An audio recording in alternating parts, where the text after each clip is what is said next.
Donato Bramante.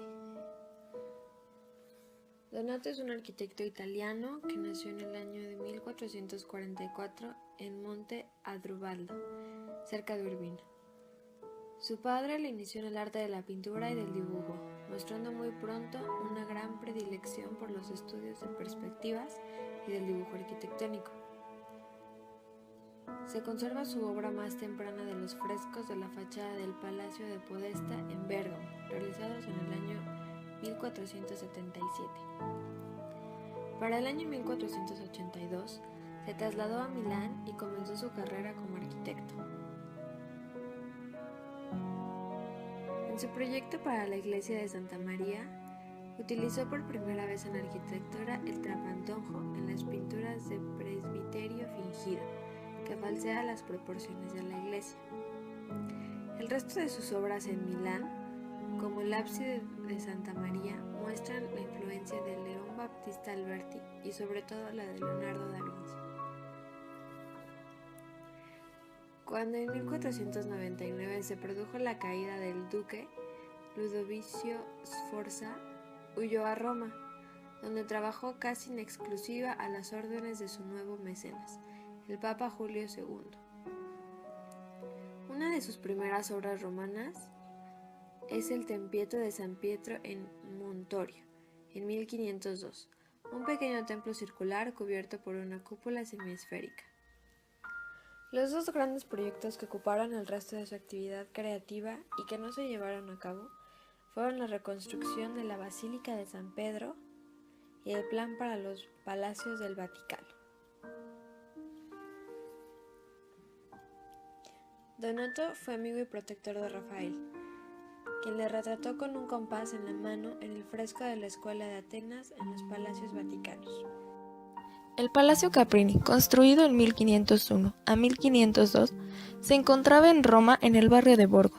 También se le llamó Casa de Rafael porque el artista la había comprado en el año de 1517.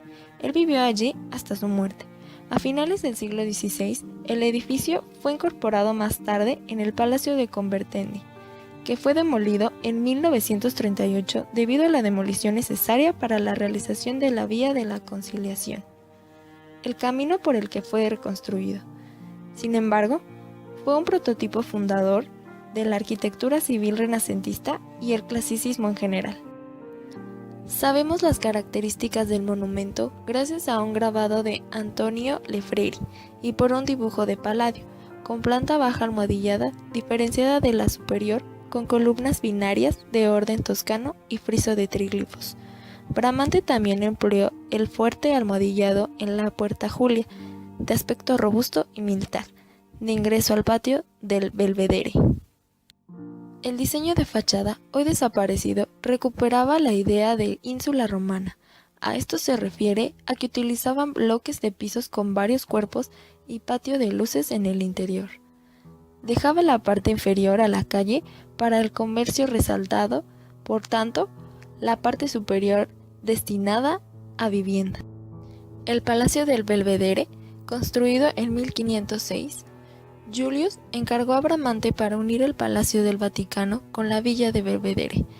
El diseño de Bramante se conmemora en un fresco en el Castel Sant'Angelo, que regulariza la pendiente como un conjunto de terrazas, unidos por escaleras rigurosamente simétricas sobre el eje longitudinal central, para crear una secuencia de espacios formales que era igual en Europa, tanto en su escalera y en sus unidades arquitectónicas.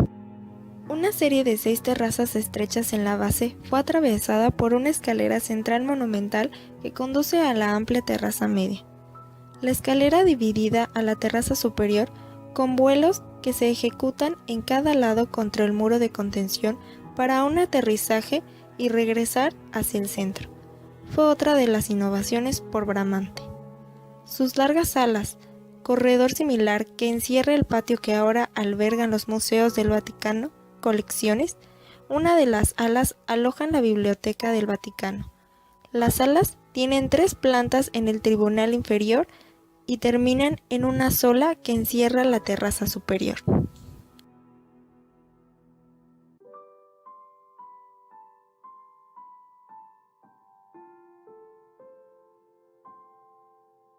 El Palacio Ducal, o en italiano Palazzo Ducale, es un edificio renacentista en la ciudad italiana de Urbino, en las Marcas.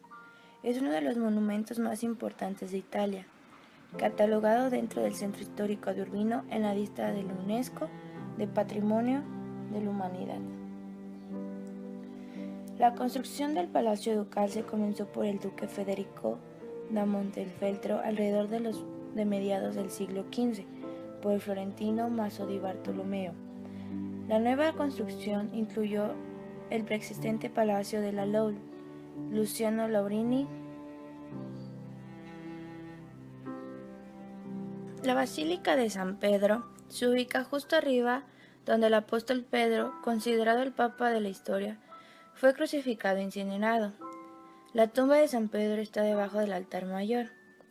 Fue fundada por Constantino en 324 y reconstruida en el siglo XVI por los maestros del Renacimiento como Bramante, Miguel Ángel y Bernini.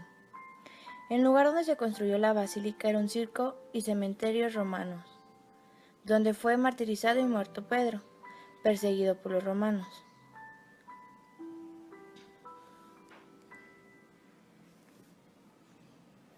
La nave de la basílica mide 218 metros de largo. La cúpula de la Basílica de San Pedro es la más grande del mundo y mide 42 metros de diámetro y 138 metros de alto. En el interior cuenta con 45 altares. La fachada principal mide 114 metros de ancho y 47 metros de alto. Tiene una superficie de 21.477 metros cuadrados cubiertos. La Basílica de San Pedro posee una capacidad de 20.000 fieles. Mide unos 190 metros de largo. El ancho de las tres naves es de 58 metros. La nave central tiene 45.50 metros de altura, hasta la cima de la bóveda. La cúpula alcanza unos 136 metros de altura hasta la cruz. En el interior es caracterizado por grandiosas decoraciones en mosaico. Constituye el precioso joyero que custodia algunas de las más célebres obras de arte del mundo, como el Baldaquino de Bernini y la Estatua de la Piedad de Miguel Ángel.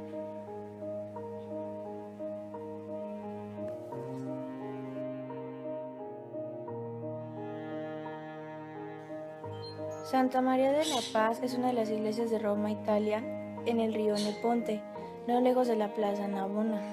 Es un templo cardinalicio que en la actualidad ostenta el arzobispo de Santiago de Chile.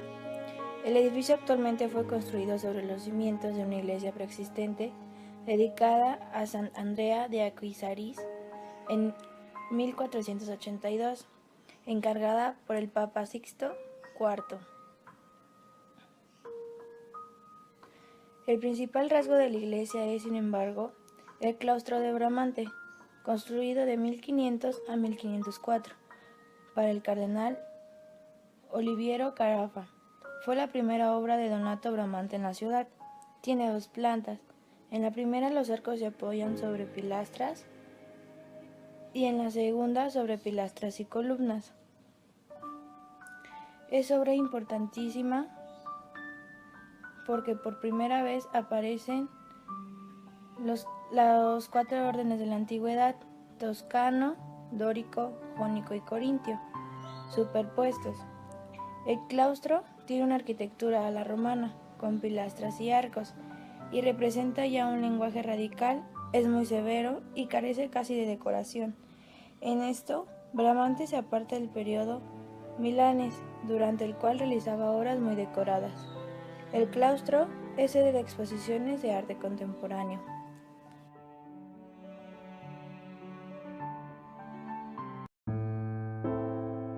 San Pedro, Roma.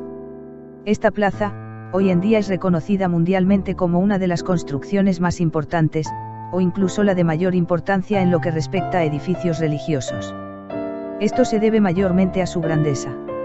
Sin embargo, la forma inicial de este proyecto era bastante distinta, siendo el arquitecto Bramante aquel que diese inicio a esta maravilla de obra arquitectónica. Bramante, en los comienzos de su carrera, fue pintor prospectivo, sin embargo, con la experiencia y el paso de los años, dio un paso hacia su siguiente desafío: la arquitectura. Sus diseños estaban basados en la belleza y la técnica, y un toque de las ideas revolucionarias de Platón y Vitruvio sobre Dios y el cosmos. En otras palabras, sus diseños eran figuras geométricas sobrepuestas que representaban al cosmos. Proporciones perfectas que simbolizaban a Dios. Partiendo de esas ideas, él creaba los espacios internos, sus obras y las características externas de las mismas. Aquí, en su diseño de la Basílica de San Pedro, podemos observar que aseguró los espacios que se necesitaban con la sobreposición de figuras geométricas. Analizando los adentros de la basílica, nos encontramos con una cruz griega, donde cada brazo es una bóveda de un cuarto de esfera. Y en el centro de esta misma, estaba ubicada la cúpula principal. La cúpula se apoyaba con un tambor, el cual a su vez se sostenía con unas pechinas que estaban sobre los 4 pilares centrales. Alrededor de estos pilares corría un deambulatorio, donde en cada esquina se encontraba una capilla. Y por encima de estas mismas había cúpulas de menor tamaño. A estas capillas las remataba 4 torres. Estas ayudaban a equilibrar la obra, dándole más altura por fuera, y crear la forma de un cuadrado perfecto en la planta. Como dato curioso, recordemos al famoso hombre de Vitruvio, donde la proporción es también una representación de ciencia y arte. O bien, un trazo perfecto, en busca de la simbolización del cosmos. Es asimismo como Bramante quiso dar vida a esta construcción, teniendo de hecho ambos bastantes coincidencias.